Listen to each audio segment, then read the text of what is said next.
영적 침체를 이기게 하는 힘. 또 주의 모든 일을 묵상하며 주의 행사를 깊이 생각하리이다. 본문의 시인은 영적 침체 속에 놓인 듯 보입니다. 시편 77편의 전반에 걸쳐 회의와 믿음이 싸우고 있는 시인의 내면이 드러나기 때문입니다. 영적 침체에 빠질 때 충만한 확신이 사라지는 이유는 성령으로 말미암는 은혜의 경험들이 현저하게 줄어들기 때문입니다.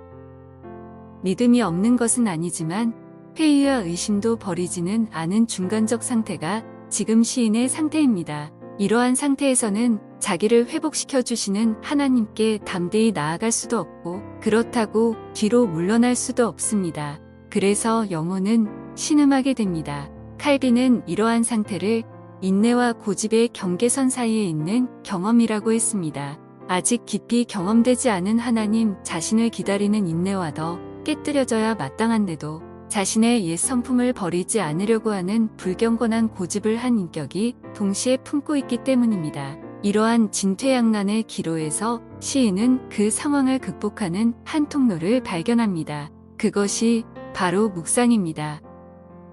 그래서 시인은 두 가지를 결심합니다. 내가 하나님의 하신 일을 진술하리이다. 내가 하나님의 하신 일을 묵상하리이다. 하나님께서는 우리의 신앙 고백을 매우 중요하게 생각하십니다. 회의와 의심을 품은 상태에서도 하나님의 위대한 일을 진술할 수 있습니다. 그래서 우리의 마음에 세상의 헛된 욕심이 가득 찰 때 단번에 우리의 마음을 돌려놓을 수 있는 훌륭한 방법은 찬양입니다. 세상 욕심으로 마음이 부유해 질 때 조용히 마음속으로 찬양을 부르면 이내 마음의 은혜가 스며드는 것을 경험할 수 있습니다. 11절에서 볼 수 있듯 시인이 여호와의 옛적 기사를 기억하며 그 행하신 일을 진술하리이다라고 한 것은 알고 있는 것을 고백한 것으로 그 고백하는 방법은 사람들에게 선포하고 가르치는 것일 수도 있고 이 시를 이용해서 노래하는 것일 수도 있습니다. 그리고 그렇게 고백하게 된 결과 말씀을 묵상하는 대로 나아갈 수 있었고 머리에 지식을 가슴에 불 붙일 수 있었습니다. 우리에게도 회의 없이 확신만 가득 찬 때나 확신 없이 회의만 가득 찬 때보다는 본문의 시인처럼 그 중간에서 이러지도 저러지도 못한 채 끼어있는 때가 더 많을 것입니다. 그러할 때 찬양은 매우 중요한 역할을 합니다. 그러나 음악이라고 해서 모두 같은 것은 아닙니다. 음악은 우리의 영혼에 깊은 영향을 미치는데 어떤 음악을 듣느냐에 따라 무기력해질 수 있고 마음이 신령한 갈망으로 타오를 수도 있습니다.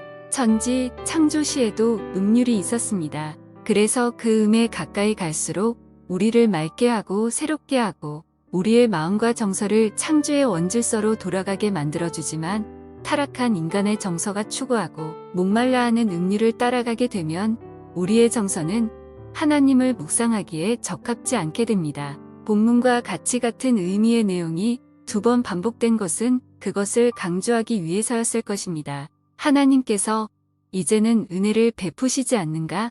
이제는 끝난 것인가? 생각하다가 하나님의 하신 일을 묵상하게 된 것입니다. 그리고 그 묵상은 하나님의 신실성에 대한 확신으로 나아가게 만듭니다. 성경의 진리를 통해 개별적인 경험으로 나아오기도 하지만 하나님과 누렸던 자신의 경험을 통해 성경에 기록된 진리를 붙들게 되기도 합니다. 그래서 우리에게는 성경의 진리를 깨닫는 일과 하나님을 개별적으로 경험하는 일이 모두 필요합니다. 그러므로 성경을 읽고 또 그것을 묵상하며 개별적으로 경험해 나가는 일은 우리의 의무입니다. 매일매일 교리 묵상을 읽으며 하나님의 말씀을 깊이 생각하는 일을 게을리 하지 말기를 바라고 또 주일에 들은 말씀을 그냥 잊혀지게 내버려 두지도 말기를 진심으로 당부하는 바입니다.